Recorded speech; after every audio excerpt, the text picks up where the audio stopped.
نحمدہ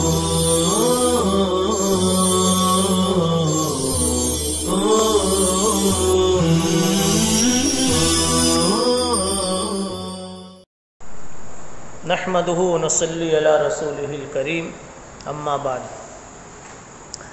باب ما جاء فی سور الحرہ، بلی کے جھوٹے کا بیان۔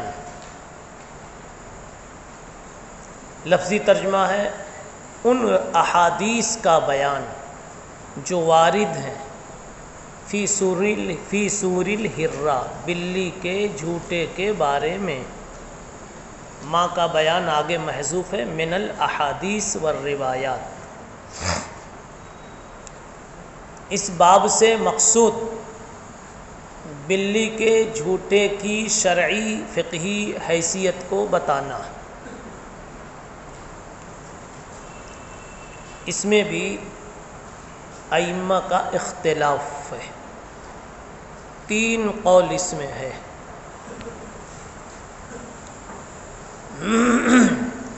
پہلا قول امام اوزاعی رحمۃ اللہ علیہ کا ہے، فرماتے ہیں بلی کا جھوٹا نجس ہے۔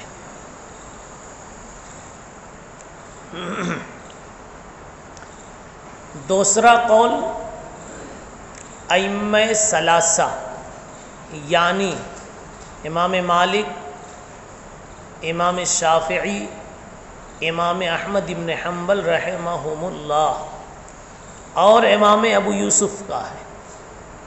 ان حضرات کے نزدیک بلی کا جھوٹا پاک ہے، طاہر ہے، گویا بالکل ان کے امام اوزاعی کے قول کے خلاف ہے۔ تیسرا قول امام ابو حنیفہ اور امام محمد رحمہم اللہ کا ہے۔ ان کے نزدیک بلی کا جھوٹا مکروہ ہے۔ تینوں کی دلیل کو جاننا، اور ایک بات سمجھیں، 2 کی جاننے کے بعد تیسرے قول کی دلیل خود بخود سمجھ میں آ جائے گی۔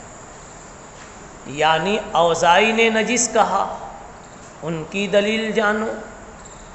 ائمہ ثلاثہ مع ابو یوسف، ان حضرات نے طاہر کہا، ان کی دلیل طہارت جانو۔ تو ادھر دلیل نجاست، ادھر دلیل طہارت، بیچ میں احناف ہیں، سمجھا؟ وہ کراہت کے قائل ہیں، تو ادھر اور ادھر دونوں کے بیچ میں خود بخود کراہت ثابت ہو جائے گی۔ ادھر سے کچھ طہارت آئی، ادھر سے کچھ نجاست آئی، تو نہ نجاست تام ہے اور نہ طہارت تام ہے، اس لیے بیچ میں کراہت اس کا انجام ہے۔ اس لیے 3 کی دلیلیں نہیں دینی پڑے گی، 1-2 کی دلیل دینی پڑے گی۔ امام اوزاعی رحمۃ اللہ علیہ کی دلیل ایک چھوٹی سی روایت ہے۔ ایک موقع پر جناب رسول اللہ صلی اللہ علیہ وسلم نے فرمایا تھا السنور 7۔ روایت تھوڑی سی لمبی اپنی جگہ پر ہے، لیکن اس کا ایک ٹکڑا یہی محل استدلال ہے۔ السنور 7، یہ روایت مسند احمد کی ہے۔ حضرت ابو ہریرہ رضی اللہ تعالیٰ عنہ اس روایت کے راوی ہیں۔ سنور 7 ہے، درندہ ہے، اور آپ کو معلوم ہے کہ درندے کا گوشت بھی حرام ہے، اس کا دودھ بھی حرام ہے، اس کا لعاب بھی حرام ہے، تینوں کی حرمت ساتھ ساتھ چلتی ہے، اور تینوں نجس ہیں۔ لہذا بلی کا لعاب جس پانی میں شامل ہو گیا اور جو پانی بلی کا جھوٹا بن گیا وہ درندے کا جھوٹا بن گیا، اس لیے ناپاک۔ امام اوزاعی کی اس حدیث کا جواب جمہور کی طرف سے یہ دیا گیا کہ اس روایت میں عیسیٰ ابن مسیب نام کے ایک راوی ہیں جو ضعیف ہیں، لہذا حلت و حرمت کے مسئلے میں اس ضعیف روایت سے استدلال نہیں کیا جا سکتا، اس لیے کہ حلت اور حرمت اور نجاست و طہارت کا معاملہ بالکل ہاں اور نہ کا ہوتا ہے، اس کے لیے کوئی قطعی اور پکی دلیل ہونی چاہیے کہ نماز ہوئی یا نہیں، یہ کیا ہوا حلال ہوا یا نہیں، اس کا پینا اگر پاک ہے تو پینا حلال ہے، نجس ہے اوزائی کے کہنے کی طرح سے تو پینا حرام ہے۔ تو جتنا بڑا مدعا ہو اتنی بڑی، اتنی پختہ، اتنی قطعی دلیل بھی ہونی چاہیے۔ یہ بات تو ہو گئی امام اوزائی کی دلیل اور ان کے استدلال سے متعلق۔ اب جمہور کا قول تھا، یعنی امام مالک، امام شافعی، امام ابو یوسف، امام احمد ابن حنبل وغیرہ کا، ان حضرات کے نزدیک طاہر ہے، بلی کا جھوٹا پاک ہے۔ اس پر روایت یہ دلیل ہے جو آج کا سبق ہے، اسی میں دیکھ لیجیے، دیکھیے کتاب میں ان ابا قتادہ،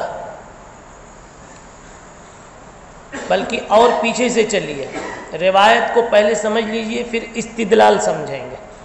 ان کبشۃ ابنۃ کعب ابن مالک، کعب ابن مالک کی بیٹی کبشہ سے یہ روایت ہے، تو کبشہ بنت کعب سے روایت ہے۔ وکانت عند ابن ابی قتادہ، یہ کبشہ ابو قتادہ کے بیٹے کے نکاح میں تھی، یعنی ابو قتادہ کی بہو تھی، اور یہاں سسر سے معاملہ ہے چھوٹا سا، یعنی جو قضیہ آیا اس لیے وہ سسر کی بات اور بہو کی بات کیجیے، تو گویا وہ ابو قتادہ کی بہو تھی۔ ایک دن ایسا ہوا کہ ابو قتادہ گھر میں آئے، کبشہ موجود تھیں، تو کبشہ کہتی ہیں کہ فَسَكَبْتُ لَهُ وَضُوءً، میں نے وضو کا پانی پیش کیا۔ سکب اس کو وہ بہانے کے لیے آتا، مطلب میں نے لا کے رکھ دیا تیار۔ اتنے میں ایک بلی آئی اور وہ پینے لگی، فَأَصْغَى لَهَا الْإِنَاءَ، میرے خسر نے، اصغا کی ضمیر اصغا یصغی اصغاءً، مائل کرنا، جھکا دینا، میرے سسر نے پانی کا برتن اس کی طرف جھکا دیا، یعنی بلی کو پینے دیا۔ حتی شربت، بلی نے پی لیا۔ قالت کبشہ، کبشہ کہنے لگی فرعانی انظر الیہ، فرعانی انظر الیہ، کبشہ کہنے لگی کہ میں نے جب یہ دیکھا کہ بلی پی رہی ہے اور میرے خسر اس کو پلا رہے ہیں، برتن ادھر مڈیل کر کے ادھر جھکا کر کے، تو مجھے تھوڑی سی حیرت ہوئی کہ پانی کو بچانے کے بجائے اور پانی ملوث کر رہے ہیں، پلا رہے ہیں، تو وہ میرے اس دیکھنے کو دیکھ رہے تھے، کأنی انظر الیہ، میرے اس نظر تعجب سے دیکھنے کو دیکھ رہے تھے۔ تو پھر انہوں نے خود ہی مجھے کہا، فقال اتعجبین یا ابنۃ اخی، میری بھتیجی، بہو کو، میری بھتیجی تجھے تعجب ہے میرے اس عمل سے؟ فقلت نعم، میں نے کہا ہاں تعجب تو ہے۔ فقال ان رسول اللہ صلی اللہ علیہ وسلم قال انہا لیست بنجس، انہوں نے ایک حدیث سنا دی، کہا کہ رسول اللہ صلی اللہ علیہ وسلم نے فرمایا ہے کہ ہرہ نجس نہیں ہے۔ انما ہی، اچھا اب ہو گئی بات، انہا لیست بنجس، اتنے ٹکڑے سے ائمہ ثلاثہ نے استدلال کیا اور کہا بلی کا جھوٹا نجس نہیں ہے، ہو گئی بات۔ اب آگے ایک بات کہی گئی، انما ہی من الطوافین علیکم او الطوافات، رسول اللہ صلی اللہ علیہ وسلم نے فرمایا یہ بلی نجس نہیں ہے، یہ تو ہر دم گھر میں آنے جانے والے جانوروں میں سے ہے۔ گویا اس کو اگر نجس کہہ دیا جائے تو حرج لازم آوے، پریشانی لازم آوے۔ یہ تو ائمہ ثلاثہ کا استدلال ہو گیا، انہا لیست بے نجس۔ جس طرح سے اوزاعی کا استدلال متن حدیث سے بالکل واضح تھا، السنور و سبعون، یہاں بھی متن حدیث سے بالکل واضح ہے کیا؟ انہا لیست بے نجس۔ تو یہ دو کی حدیث تو ہو گئی، قول اول کی اور قول ثانی کی۔ اب امام محمد اور امام ابو حنیفہ کی کیا دلیل ہے؟ تیسرا قول جو ہے، تو ہم نے کہا تھا کہ یہ دونوں جب دلیل دے کر فارغ ہوں گے تو دونوں کے مجموعے سے خود بخود تیسری چیز وجود میں آ جائے گی۔ ٹھیک، اب پہلی جو حدیث تھی السنور سبع، اس سے نجس ہونا نکلا، اور یہ جو حدیث ہے اس حدیث میں بھی آپ غور کریں تو آپ کو دو باتیں سمجھ میں آئے گی۔ ایک تو یہ کہ واقعی بلی کا جھوٹا نجس ہے، اسی لیے بہو کو اس پر تعجب بھی ہوا تھا، ورنہ تعجب کیوں ہوتا؟ اسی لیے بہو کو تعجب ہوا، یہ نجس ہے۔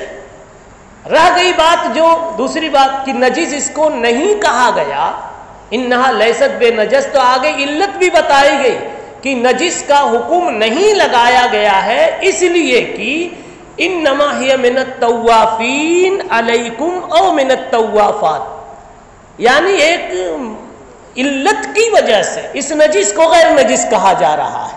اب پتہ یہ چلا کہ بلی کا جھوٹا اصلاً نجس ہے، جب اصلاً نجس ہے رفع حرج کے لیے اس کو غیر نجس مانا گیا ہے، تو جو چیزیں طاہر اصلی ہوتی ہیں، طاہر ہوتی ہیں، اس کے درجے میں کبھی اس کا جھوٹا اس کے جھوٹے والا پانی نہیں ہو سکتا، لہذا یہی کہا جائے گا کہ اصلاً تو نجس ہے، البتہ ضرورتاً حرجن، یعنی حرج کو دور کرنے کی غرض سے اس کو طاہر مانا گیا ہے، لہذا اس کو بیچ بیچ میں رکھا جائے، یعنی کہ مکروہ ہے۔ بیچ بیچ میں رکھا جائے کہ کیا ہے؟ یہ مکروہ ہے، یعنی کہ اگر دوسرا پانی موجود ہے تو ایسا پانی استعمال نہ کیا جائے۔ اور کراہت پر ایک قرینہ یہ بھی ہے، کراہت پر ایک قرینہ یہ بھی ہے کہ بھائی دیکھیے جس چیز کا گوشت حرام ہے اس کا لعاب بھی حرام ہے۔ اب جب لعاب، اب بلی کا گوشت حرام ہے، بلی کا گوشت کھانا جائز نہیں، جب بلی کا گوشت حرام ہے تو اس کا لعاب بھی حرام اور ناجائز ہے۔ اس وجہ سے بیچ بیچ کی بات یہی بنی کہ اصل تو یہی ہے کہ بلی کا جھوٹا ناپاک ہے، البتہ دفع حرج کے لیے اس کو پاک کے حکم میں رکھا گیا ہے، لہذا اس کو مکروہ سمجھا جاوے۔ دوسری بات، ایک تیسری بات یہ ہے کہ جو جانور درندہ ہے، چیڑ پاڑ کر کے کھاتا ہے، اس کو شریعت نے ناپاک کہا ہے، یعنی اس کا گوشت ناپاک ہے، غیر معقول اللحم جانور ہے۔ اور بلی چوہا کو دیکھ کر کے اگر تہجد میں بھی ہو تو نیت توڑ دیتی، صحیح ہے کہ نہیں ہے؟ بلی اگر چوہے کو دیکھ لے تو کتنی بھی قیمتی نماز ہوگی اور کتنا بھی مضبوط اس کا تقوی ہوگا، وہ پرواہ نہیں کرتی ہے، وہ کہتی ہے دریا کشتی کسی کی پار ہو یا درمیاں پھنسے، دریا کو تو اپنے موج کی طغیانیوں سے کام، مجھے تو اس پر حملہ کرنا یہی میری معراج۔ پتہ کیا چلا؟ اس کی طبیعت میں چیڑ پھاڑ ہے، اور چیڑ پھاڑ والے جانور کا جھوٹا کبھی پاک نہیں ہوا کرتا۔ اس لیے بیچ والی بات زیادہ معتدل ہے، نہ اسے طاہر مطلق کہا جاوے اور نہ نجس مطلق کہا جائے کہ مکروہ تنزیہی ہے، اور اسی کے قائل ہیں حضرت امام ابو حنیفہ اور امام محمد رحمہم اللہ۔ ایک روایت اور ہے جو یہ بتلا رہی ہے کہ رسول اللہ صلی اللہ علیہ وسلم نے بلی کے جھوٹے سے وضو فرمایا ہے۔ حضرت عائشہ کے پاس، یہ ابو داؤد شریف کی روایت ہے، حضرت عائشہ کے پاس ہریسہ لایا گیا، ایک کھانا لایا گیا، سمجھیے جی، لایا گیا، عائشہ نماز پڑھ رہی تھی، رکھ دیا گیا، نماز سے فارغ ہو کر دیکھا تو اس کھانے میں اس حلوے کو بلی کھا رہی تھی، لیکن پھر بھی عائشہ نے اس کو کھا لیا، عائشہ نے اس کو اس میں سے کھایا۔ پوچھا گیا تو یہی کہا لیست بے نجس انما ہی من الطوافین، نجس نہیں ہے، طوافین میں سے بلی ہے، گھر میں آتی جاتی رہتی۔ اب پھر آگے ایک اور جملہ عائشہ نے کہا کہ وقد رأیت رسول اللہ صلی اللہ علیہ وسلم یتوضأ بفضلھا، میں نے نبی پاک صلی اللہ علیہ وسلم کو دیکھا ہے کہ بلی کے جھوٹے سے وضو کیا ہے۔ تو یہی سب اس طرح کی حدیثوں کی توجیہ اور تعویل یہی کی جائے گی کہ عائشہ نے بھی یہی کہا کہ انما ہے من الطوافین من الطوافات، علت بتائی طہارت کی یہ کہ چونکہ بار بار گھر میں آتی، اصلاً ناجائز ہونا یہاں، ناپاک ہونا یہاں سے بھی نکلا، ضرورتاً پاک ہونا نکلا، اس لیے بیچ کی بات ثابت ہو گئی کہ مکروہ تنزیہی ہے۔ اب ایک بات یہاں سمجھیے اور چلے جائیے، وہ یہ ہے کہ دیکھو بلی کے جھوٹے کی طہارت عموم بلوا کی وجہ سے، اس کو عموم ابتلا کہتے ہیں۔ عموم ابتلا کا مطلب بار بار جس چیز سے سابقہ پیش آئے اسے عموم بلوا کہتے ہیں۔ کیچڑ بارش کے سیزن میں، ابھی کپڑا بدل کے آپ آئے، اب اگر ناپاک کہہ دیا جائے تو پھر بدلنا پڑے، پھر بدلنا پڑے، جب جب نکلے بدلنا پڑے، اس لیے راستے کے کیچڑ کو عموم ابتلا کی وجہ سے، عموم بلوا کی وجہ سے پاک مانا گیا ہے، ٹھیک ہے؟ تو گھر میں بلی ہر دم آتی رہتی ہے، اس کی وجہ سے یہ عموم ابتلا ہے، عموم بلوا ہے، اس لیے اس کے جھوٹے کو پاک کہا گیا۔ مجھے جو چیز بتانی ہے وہ بڑی اہم ہے، ایک دوسری چیز سے دھیان سے سننا۔ عموم بلوا، پھر سے سنو دھیان سے، عموم بلوا کا اثر نجاست اور طہارت میں تو ہوتا ہے، حلت اور حرمت میں نہیں ہوتا۔ اس لیے ہر گھر میں اگر ٹی وی ہو جاوے، ہر گلی میں اگر فاحشہ پھر رہی ہو تو زنا کبھی حلال نہیں ہو جائے گا۔ کیوں؟ عموم بلوا کی وجہ سے کبھی کوئی حرام چیز حلال نہیں ہوتی، ہاں نجس چیز پاک مان لی جاتی ہے، جیسے کیچڑ کا مسئلہ اور جیسے بلی کے جھوٹے کا معاملہ۔ یہ دھوکہ اکثر مولویوں کو ہو جاتا ہے، اس لیے کہتے ہیں آج یہ کرنا وہ کر لینا، یہ سود کا دھندا کر لینا اب تو عموم بلوا ہے، اب تو جائز ہے۔ کچھ لوگ تصویر کو ناجائز مانتے ہوئے بھی مانتے ایک طرف، لیکن کہتے ہیں عموم بلوا، انہیں یہ پتہ نہیں کہ عموم بلوا کا اثر حلت و حرمت میں نہیں ہوتا، طہارت و نجاست میں ہوتا ہے۔ وآخر دعوانا ان الحمد للہ رب العالمین، سبحان اللہ۔